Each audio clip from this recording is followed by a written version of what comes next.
Good morning class. ये हम last class के कंटिन्यूशन में ही टॉपिक हम लोग डिस्कस कर रहे थे बेटा, characteristics of accounting. Characteristics of accounting में first characteristic identification of financial transactions and events, कि बिजनेस के अंदर जो पैसे से रिलेटेड ट्रांजैक्शंस हैं, मनी से रिलेटेड, उन्हें आइडेंटिफाई करना, ये हम डिस्कस कर चुके हैं। आइडेंटिफाई करने के बाद मेजरिंग द आइडेंटिफाइड ट्रांजैक्शन, उन ट्रांजैक्शंस को मेजर करना इन रुपीस, उसे मेजर करना एक कॉमन यूनिट में, ठीक है। जैसे हर नेशन के हिसाब से हमारी कंट्री में हम उसे रुपीस में मेजर करेंगे हर ट्रांजैक्शन को। ये 2 पॉइंट्स हम डिस्कस कर चुके थे।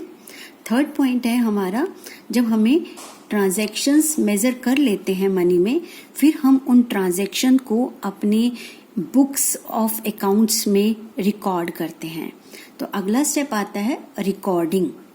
तो जैसे मैंने आपकी क्लास का एग्जांपल लिया था कि जब आप क्लास में जाते हैं तो आप डेली रिकॉर्ड जिस बुक में करते हैं, क्लास डायरी है या क्लास वर्क कॉपी है जहाँ पर सारे सब्जेक्ट का काम नोट करते हैं, ऐसे ही बिजनेस के अंदर जब सबसे पहले रोज डेली ट्रांजैक्शंस जहाँ रिकॉर्ड की जाती हैं उसे हम जर्नल कहते हैं, जर्नल बुक कहते हैं या डे बुक कहते हैं।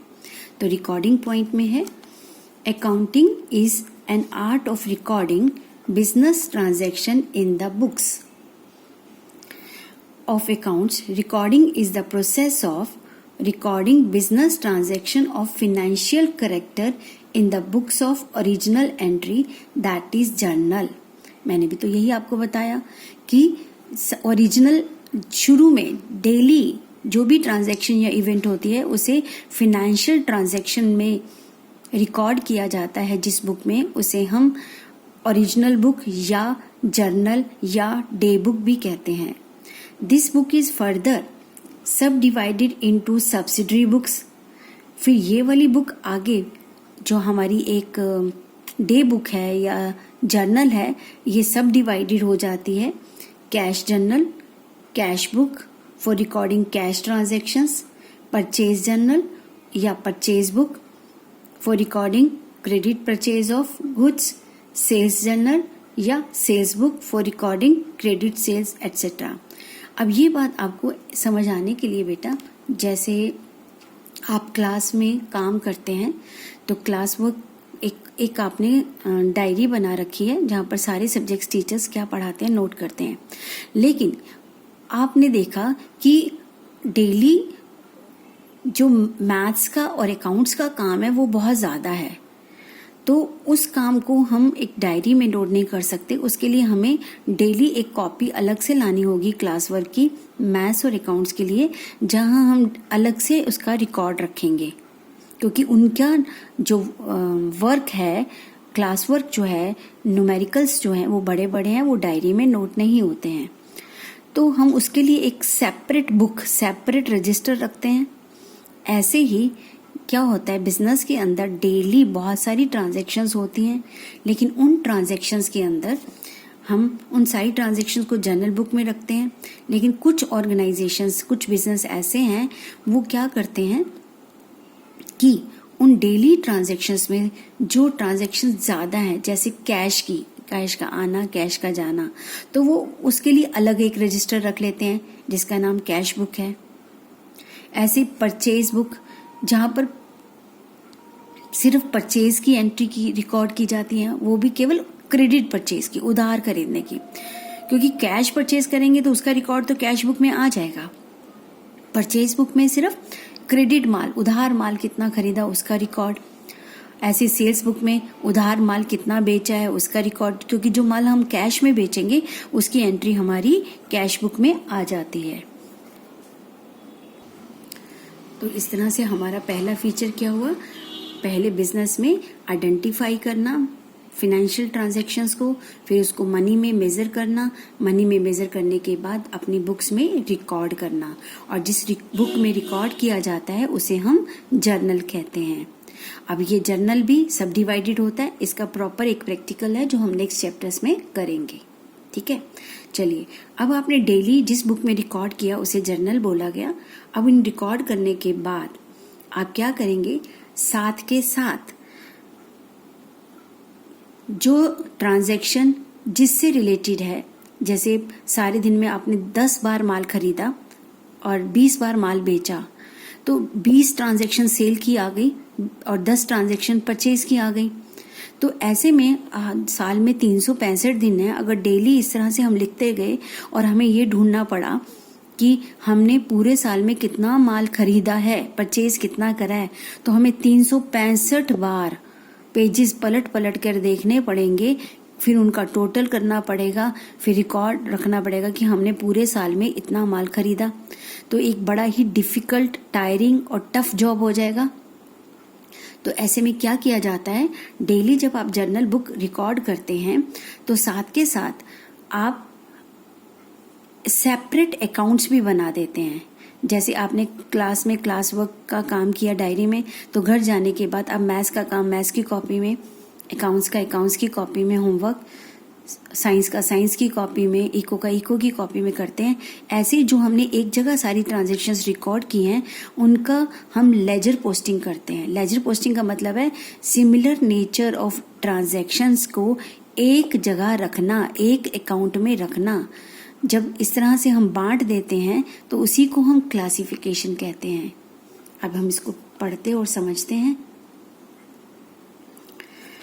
Classification is the process of, classification एक प्रोसेस है। किस तरह का प्रोसेस है, ग्रुपिंग ट्रांजैक्शंस, यानी ट्रांजैक्शंस के ग्रुप बनाना, या entries of one nature.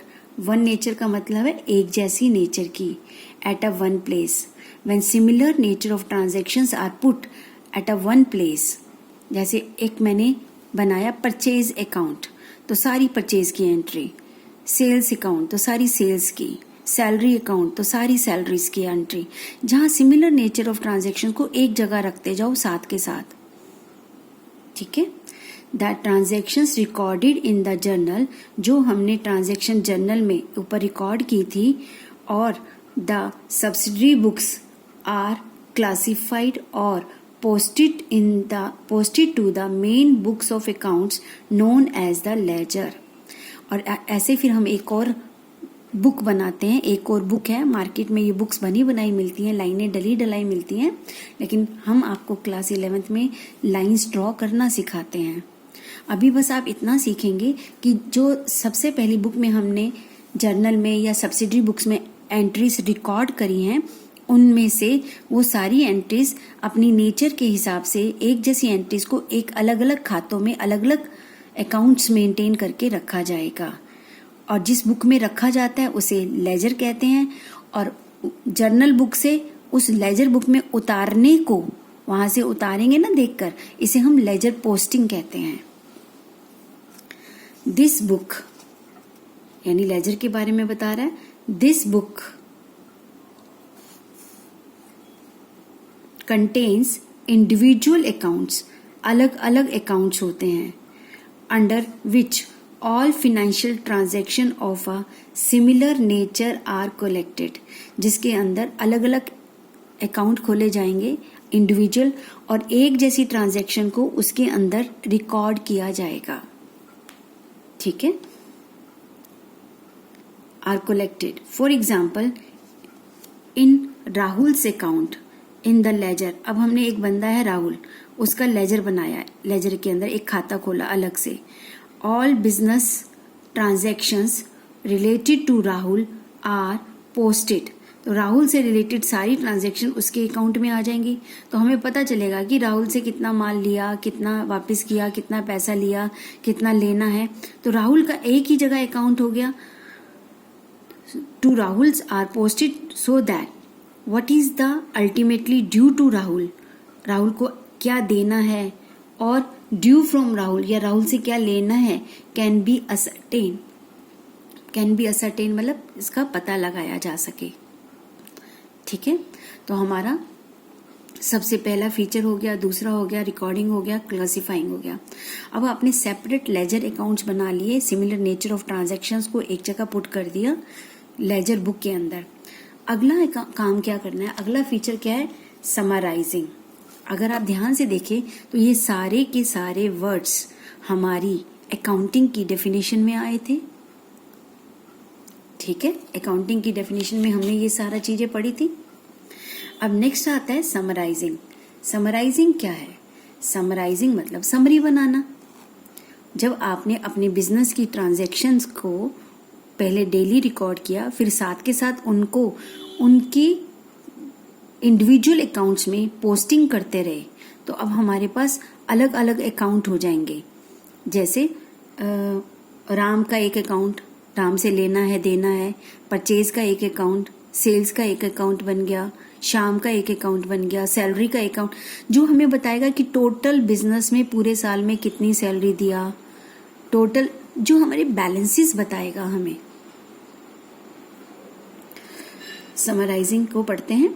This involves presenting the classified data, जो ऊपर आपने डाटा क्लासिफाई किया था, सिमिलर नेचर ऑफ ट्रांजैक्शंस एक जगह रखी थी, classified data in a manner which is understandable. आप इस तरह से एक समरी बनाएंगे इन सारे लेजर बैलेंसेस की जो कि समझ आ सके, and useful for internal as well as external users of accounting statements. और जो लोग बिजनेस के साथ जुड़े हैं अंदर से और बाहर से, बिजनेस के अंदर से कौन लोग जुड़े होते हैं, ओनर, एम्प्लॉइज, ये सारे अंदर के लोग हैं, मैनेजमेंट। बाहर कौन हो गए, बाहर के लोगों में डेटर्स, क्रेडिटर्स, एम्प्लॉइज, गवर्नमेंट, जो हर बिजनेस के साथ जुड़े होते हैं। तो जब हम इन सारे लेजर बैलेंसेस की समरी बनाएंगे, इस तरह से एक ड्रॉ करके रखेंगे, तो सभी के लिए उस समरी को देखने से समझना आसान हो जाता है। जैसे आप पढ़ते हैं, हर बच्चा पढ़ाई कर रहा है, लेकिन कौन बच्चा कैसा पढ़ रहा है, तो हम उसके लिए हम आपका रिजल्ट देखते हैं, जो आपकी समरी बनाता है, फर्स्ट यूटी, सेकंड यूटी, फिर उसके बाद एनुअल रिजल्ट। तो हम समराइजिंग करते हैं ना, समरी बनाते हैं कि ये चीजें हुई हैं उनकी। ठीक है, अब ये समरी जो है, आपकी समराइजिंग जो है, वो कैसे किया जा सकता है? This process leads to the preparation of the following statements. Summarising के लिए हम ये स्टेटमेंट्स बनाते हैं, 3 स्टेटमेंट बनती हैं। Trial balance, trading and profit and loss account, या हम इसको statement of profit and loss account भी कहते हैं। ये नाम यूज होता है कंपनीज के लिए, ये नाम यूज होता है आपकी सोल प्रोप्राइटरशिप और पार्टनरशिप बिजनेस के लिए। कंपनी अकाउंटिंग के लिए ये वाला नाम यूज होता है। और तीसरी स्टेटमेंट है बैलेंस शीट। ये 3 स्टेटमेंट्स बनाई जाती हैं स्टेट समराइजिंग के अंदर। अब इन तीनों के बारे में क्या डिटेल, हमारी आगे पूरी बुक में इन सबको ही हमने डिटेल में पढ़ना है। अभी फिलहाल आप केवल याद रखेंगे। समराइजिंग के बाद नेक्स्ट आता है हमारा analysis and interpretation. Analysis and interpretation को समझने के लिए हम समझते हैं, जैसे आप लोगों ने एग्जाम्स दिए, आपका जो रिजल्ट आया वो आपकी समराइजिंग हो गई। अब आप पूरी क्लास के रिजल्ट को हम एनालिसिस करते हैं कि इस पूरी क्लास में कौन बच्चे first, second, third, fifth, fourth position पर हैं, कौन बच्चे हैं जो सब्जेक्ट टॉपर हैं। तो इस तरह से हर चीज का हमें एनालिसिस किया जाता है। तो ऐसे ही इस समरी में से भी हम बिजनेस का एनालिसिस एंड इंटरप्रिटेशन, एनालिसिस होता है विश्लेषण करना, इंटरप्रेट मतलब उसको बताना। ठीक है, analysis and interpretation of the financial data. Financial data कौन सा हुआ, ये सारा जो डाटा है ये फाइनेंशियल डाटा है, are carried out so that the users of financial data can make a meaningful judgment of the profitability and financial position of the business। कहते हैं इसके आधार पर हम बिजनेस का एनालिसिस और इंटरप्रिटेशन देते हैं, जिससे जो हमारे बिजनेस के यूजर्स हैं, जो बिजनेस के साथ जुड़े हुए लोग हैं, वो उसको आसानी से समझ सकें। ठीक है, इस डाटा कि बिजनेस प्रॉफिट में है, लॉस में है, बिजनेस की क्या एसेट्स हैं, क्या लायबिलिटीज हैं, जो ये बैलेंस शीट होती है ये क्या चीज है, ये सब आपको बताया जाएगा। बैलेंस शीट को पोजीशन स्टेटमेंट भी बोलते हैं। यहाँ पर वर्ड आया था ना position, financial position, position statement भी कहते हैं। ठीक है, तो ये है आपका analysis and interpretation. This helps in planning for the future in a better way. इस एनालिसिस के द्वारा ही हम फ्यूचर प्लानिंग अच्छे से कर सकते हैं। ये बात तो सबके लिए है। जैसे आप अपना रिजल्ट देखते हैं, अगर आपके मार्क्स कम आ रहे हैं तो नेक्स्ट टाइम आप क्या करेंगे, प्लान करेंगे कि अगली बार मुझे इस सब्जेक्ट में अच्छा नंबर लेना है, अच्छे आए हैं तो और अच्छे लेने हैं। तो वो सारी चीजें जो एनालिसिस एंड इंटरप्रिटेशन है वो हमारी फ्यूचर प्लानिंग में हेल्प करता है। नेक्स्ट आता है कम्युनिकेटिंग। कम्युनिकेटिंग का मतलब है बताना, कम्युनिकेट करना।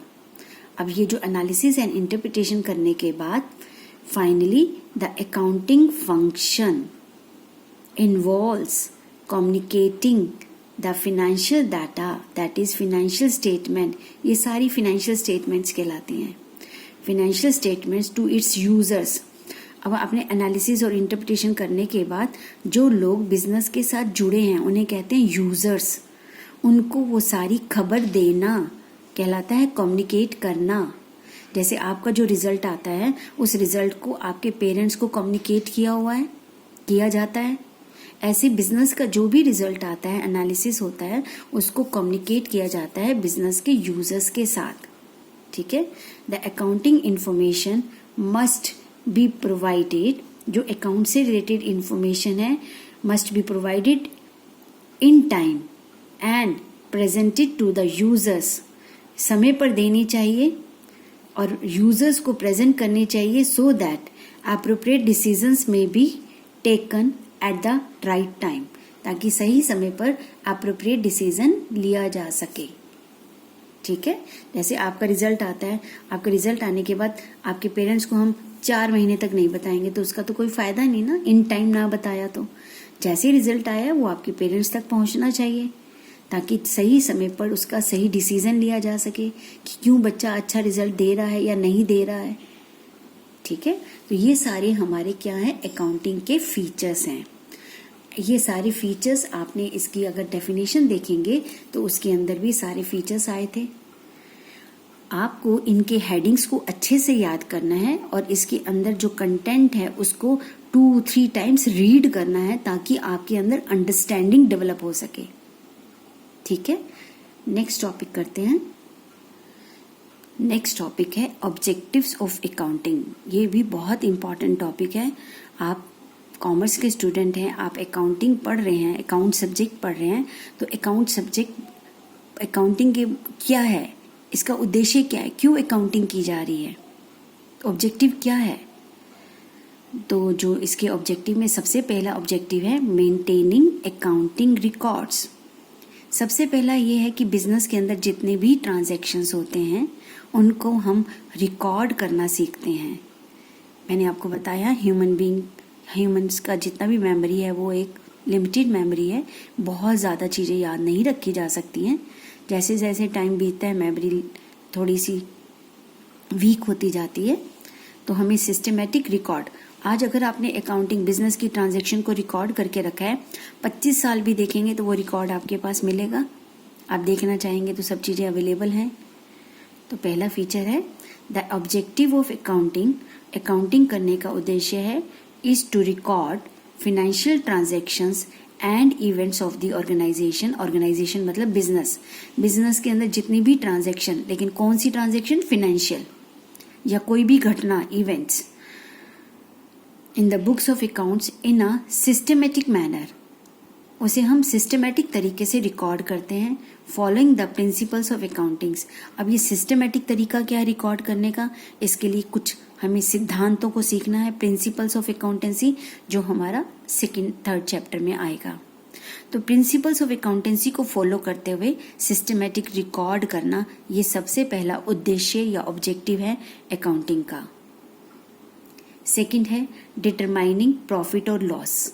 अब हम अकाउंटिंग क्यों करते हैं, अकाउंटिंग इसलिए करते हैं ताकि हमें बिजनेस के अंदर क्या प्रॉफिट हुआ, क्या लॉस हुआ, एक पीरियड के बाद उसका कैलकुलेट कर सके।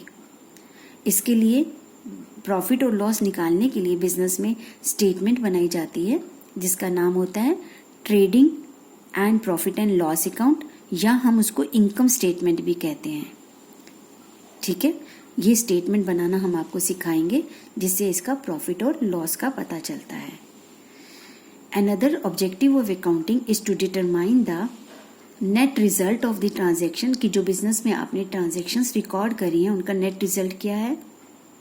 फॉर अ पीरियड, किसी पीरियड के लिए 1 year, 2 year, 1 year, 6 months, 3 months, किसी पीरियड के लिए भी हम निकाल सकते हैं रिजल्ट।